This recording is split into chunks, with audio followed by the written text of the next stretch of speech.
It's Craggy's Connacht Rugby Podcast. It's the review of the match against Newcastle, slightly different this week due to various different reasons.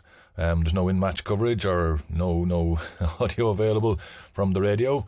So what we've got today is we'll go straight to the post-match audio where we hear Rob Murphy talking to Jarrad, Butler and Andy Friend, and then we get the Newcastle view with William Davies interviewing Dave Walder.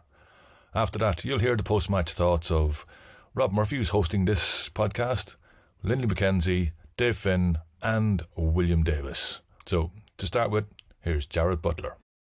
Jarrad, you were on Connacht social media channels before this game, just telling everyone to get down. You love Challenge Cup rugby. You couldn't wait for the game. I think you've really delivered the kind of performance tonight that says everyone who went out in that field relished the challenge and just wanted to deliver. You must be very satisfied.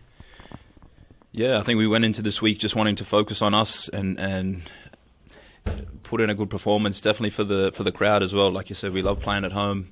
I spoke about it yesterday, but it was really good conditions. It was cold, but it was calm. There wasn't any wind. It was a great day to play rugby, and I think for at least 40 minutes anyway, we played some good footy. Look, it's a great win over Newcastle, 22-8. We don't beat Premiership sides very often, but just if we can get into some of the technical stuff, give people an idea what this new surface is like on a night like this, right? So if it had been the old surface, you'd be wondering if the pitch is going to be frozen and so on. So just talk us through what it was like playing out there. Yeah, I think that's the biggest difference, is you just get the consistency, so you always kind of know what you're going to get out of it. It is a bit firmer. It allows you to you get a bit more speed out of it, you get a bit more spring out of the deck, whereas like you said, we had the old pitch there, it was always in very good condition, but those grass pitches, they can dig up a little bit, but and it slows the game down.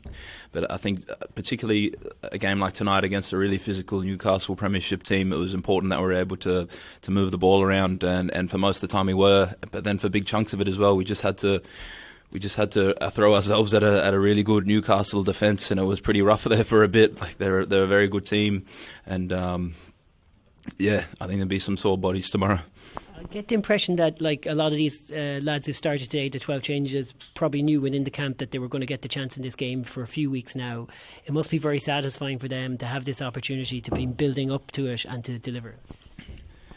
Yeah, exactly. It was awesome to see some new faces get a run, like to see 40 starting. I think it was awesome to see Oisin McCormack come off the bench there. Like he played some of the trial games and he was very good. So it was only a matter of time for him to get a run. It just happens that Conor Oliver's been playing some really good rugby as well at 7. So it was great to see him get an opportunity. And I think a couple of people, they might have looked at that squad and thought, we've taken it seriously, but we really do back the depth that we're starting to get at the squad, and we know that as the year progresses, like that depth is very important. So we have to give guys a run, and it was just fun to see guys get an opportunity there, and then to put in a good performance. As the leader out there, is it a slightly different role on the night when you have a few younger players around you, or do you just go about it the same way? I think for me it's probably the same. Just kind of keep everybody calm. I think it was the main one, but that came down a lot to our 9 and 10 as well. I thought Blady and Hawks there did a really good job, particularly in that second half of just managing the territory. They kicked really well, and then you had Niall there looking after the line out really well as well. So all those key areas where you have guys making decisions, we still had senior guys there, guys with a lot of experience, and it just meant that Seamus could just run around and do his thing, and he looked great there with some charge downs and things like that. I mean, Oisin could come on and just throw himself at rucks, and he got a really good turnover there on the 10. So I think that was important. I'm just wondering then, as Connacht kind of push on, what's it going to do for the squad in the next couple of weeks? Does obviously the Brie trip, you want to get the job done. I know you don't like looking too far ahead in games, but that Ulster game is on the horizon as well. The next home game will be a huge crowd here. It's a massive game. A lot of people pushing for selection now. That's exactly it. That's the main thing, is just having that depth there, because things happen throughout the season, and you have to be able to push guys through, and guys that might not have been playing much, all of a sudden you're starting in a game versus Ulster, and you have to be able to perform, and I think I think Friendy and I think Pete have done a really good job of integrating guys in and giving guys game time, whereas maybe previously we wouldn't have gone down that road. I think it will put us in good stead later on down the year, that's for sure. Final one for me, it was a slow start. We know that. We went through the amount of defeats that Connacht had in those early stages, but that's 4 wins in 5 games now. What does that stat mean to you? I think it's really important to build some momentum and just getting used to winning. I think it's really important, and yeah, we'll look back at that game, and particularly that first half, it was very sloppy. But like I said, that the whole week the focus was on just getting our stuff right, and then we came into half time and we spoke about us as well, because there was a lot of unforced errors and just playing in the wrong side of the field. But again, credit to Blady and Hawks, and then. Fitzy and Colin Riley, when they came on, they managed that really well, and I think that's a sign of some growth there. Andy Friend, victory over English side. It's not something that happens very often for Connacht teams, so I suppose it should be savoured in and of itself. 22-8, a great result. Yeah, we're happy with the win, Rob. It was a pretty physical affair, as it's always going to be against a premiership side, but 14-8 at half time, held them scoreless in the second half, which was good, and managed to get a try and a penalty ourselves in the second half. So physical event, and yeah, we're happy to take the win. Yeah, that'd be my strongest positive. Was a scrappy enough, even balanced first half, but Connacht seemed to really take control of it in the second half. That must be pleasing. Yeah, it was pleasing. We talked at half time about. We talked at the front end of the game about us being us, and the message at half-time was we didn't really deliver on a lot of that in the first half, so we just need to be better. Our line speed can be better defensively. Some of our connections in our attack can be a little bit better, and I thought second half we were better at that. I thought across the course of the game, set piece again, made a good statement for itself against a good premiership side. I didn't agree with some of the scrum penalties, but our line out again functioned very well. We had one not straight, dubious at the front end, but shy of that we didn't lose a line out, and another good statement by our forwards.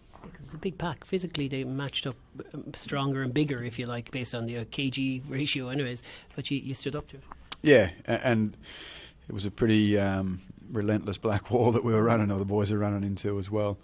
And that's where I think we probably could have helped our forwards a little bit more in the way we worked them, but they didn't take a backward step, so you've got to be proud of them there. I want to ask you about a few different players, but let's start with Adam Byrne, because from what we hear, you've managed him as carefully as you can. He has a bit of an injury profile in the past, but he's an exciting prospect from a Connacht perspective. How satisfied are you with his performance tonight and that try?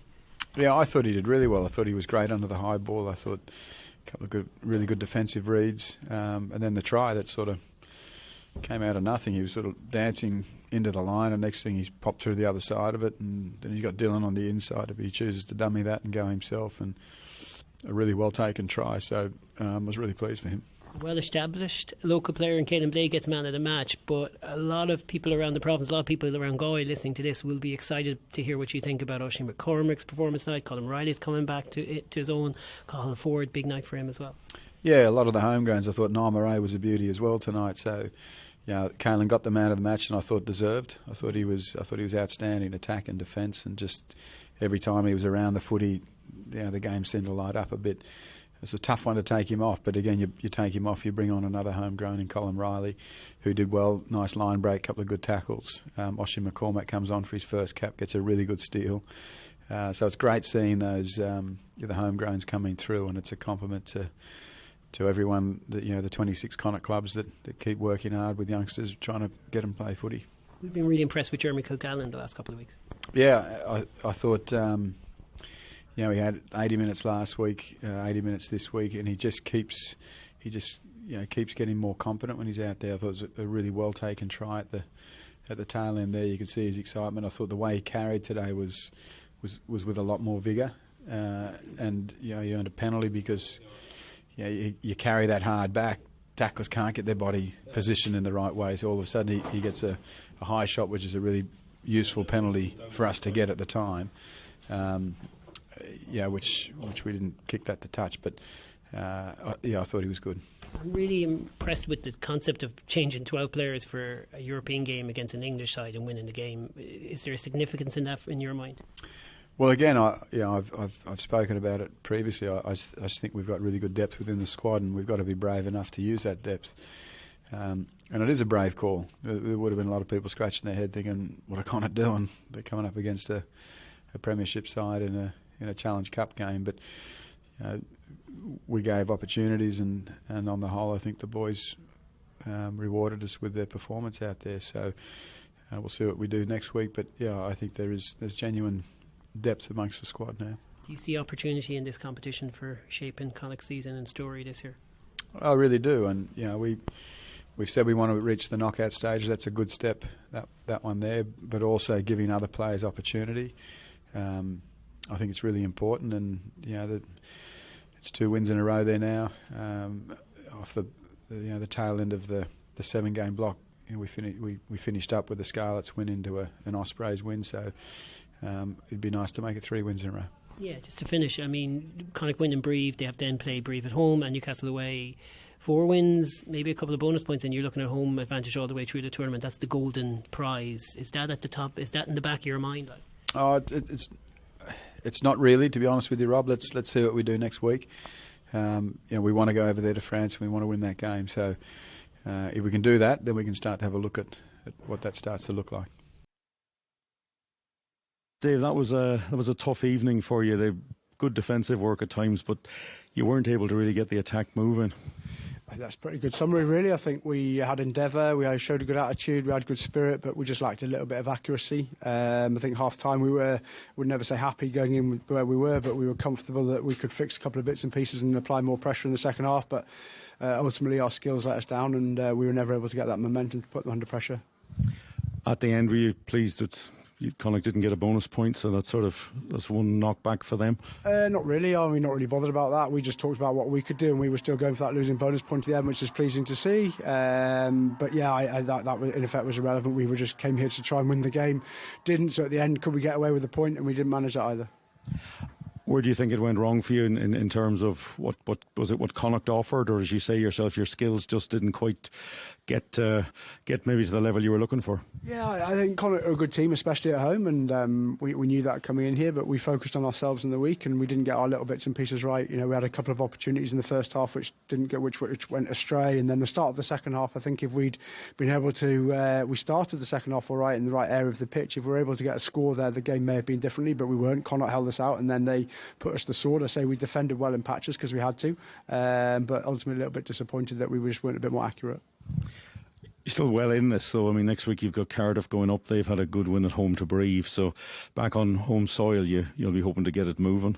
Yeah, we're looking forward to going home. We always like playing in front of our supporters, and hopefully there'll be a few of them there to cheer us on, and hopefully we can reward them with a win. And it could still be very live when Connacht appear over there in mid-January. Yeah, I think so. I think the way it is this year, I'm not actually sure how it works, to be honest, but I think we try and win as many games as possible and see where it gets to us. Connacht got one over us tonight, and we'll be looking for a little bit of revenge when they come to us in January. Have a safe trip home. Thanks very much. Cheers. Appreciate that. Right, back here in a very warm, I think they call it the Cawley room for branch meetings. It's quite a good spot actually in and of itself. Linley, welcome along. What is your take on a victory over Newcastle in the Challenge Cup? It's nice to be in the Cawley room because it's nice and warm. Mm-hmm.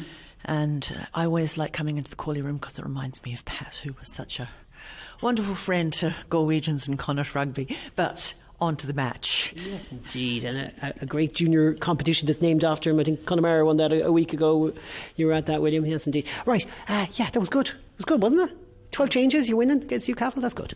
Yeah, I think pleasantly surprised. I was a little bit dubious with the amount of changes to start with, the fact that we hadn't seen a lot of these players in action. David Hawkshaw, very little. Adam Byrne hadn't seen at all. Mm-hmm. So I was a bit pleasantly surprised. I thought it was pretty much it wasn't flash or anything. It was a kind of a workmanlike performance. It wasn't the most exciting match to watch, that's for sure. That's a good point. It wasn't a great game. No, it wasn't. No, it wasn't. But I think that I was very impressed with their defence.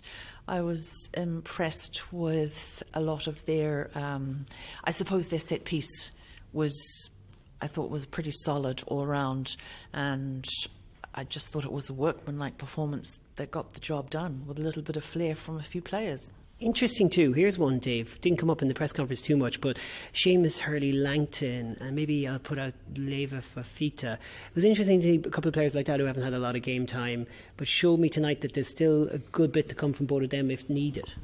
Well, they're completely contrasting in how they've got here. We're talking about Leva Fafita, who's a multiple international for Tonga, will almost certainly go to the World Cup, and just happens to be in a position where we are ridiculously strong. We look who we didn't play tonight. We didn't play Gav Thornbury, we didn't play Oisin Dowling. Big Niall was there and Josh was there, but Leva is in a difficult position. With Seamus, it's different. He's coming from provincial rugby in New Zealand, and he's coming into this is probably the highest level that he has played at, and he's still finding his way as a professional. So it's very difficult. He's got Conor Oliver ahead of him. He's now got Oisin McCormick. Coming up behind him. And I mean, he's had limited opportunities. He played. It's very difficult to look good when the team you're playing in is getting beaten, and that's what happened to him in those first few games. He went to South Africa. Probably not the best time to shine for any new player, but hey, he took his chance tonight. He made one superb turnover and break. Then it was in that period when we kept coughing up the ball. But yeah. In terms of the entire pack, 1 through 8, I say almost across the board, nobody shirked their responsibilities tonight, and everybody did something at some point. We're thinking, yeah, that's really, really good, and they will build on that, and they'll now think that the likes of Conor Oliver is doesn't automatically think, well, I'm in no matter for the big games I'm in, because Seamus will give him a test, and young Oisin as well, and there's other players you can play in the back row too. So yeah, I think with both of them, they're in positions where we have strength, but that doesn't mean to say that they shouldn't get their chance, and they need to seize the opportunities when they get them. Just on that, as a follow on to Killen Blake comes out with a man and match performance. Didn't play well against Munster, has played well overall this season, time and time again. I think he was eager and very happy to get that chance to come back at it, and he delivered.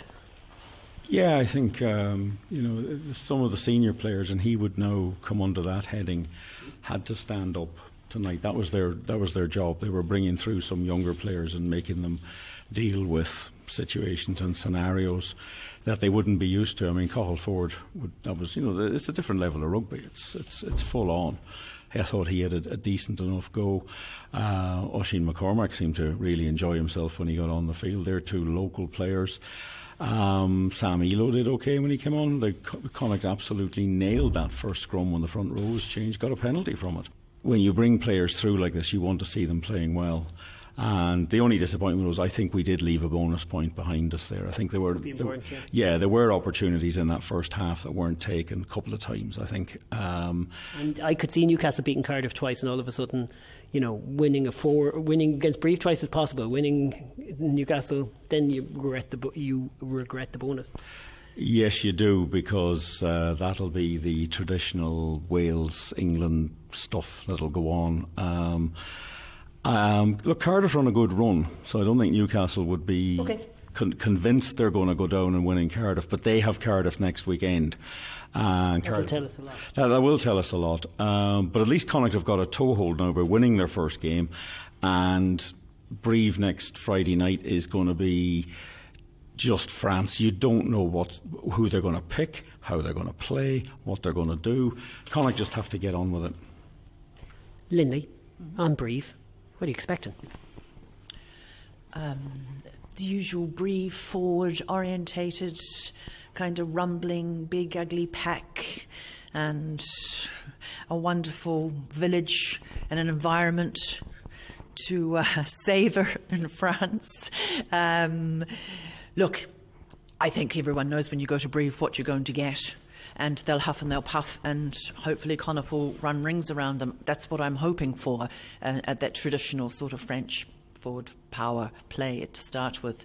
But let's wait and see. We don't know what the weather's going to be like. And we don't know what sort of team is going to go over there either, do we? I mean, let's face it, if anyone Can't make 12 more changes, can we? But well, that's what I'm saying. Let's face it, who thought that Andy Friend was going to pick that team? No. Well, we were getting a hint of it in the lead-up, but certainly if you said it 3 weeks ago, no one. Absolutely not. And I think that's a really fascinating thing, because, let's face it, we haven't seen a lot of those players in action.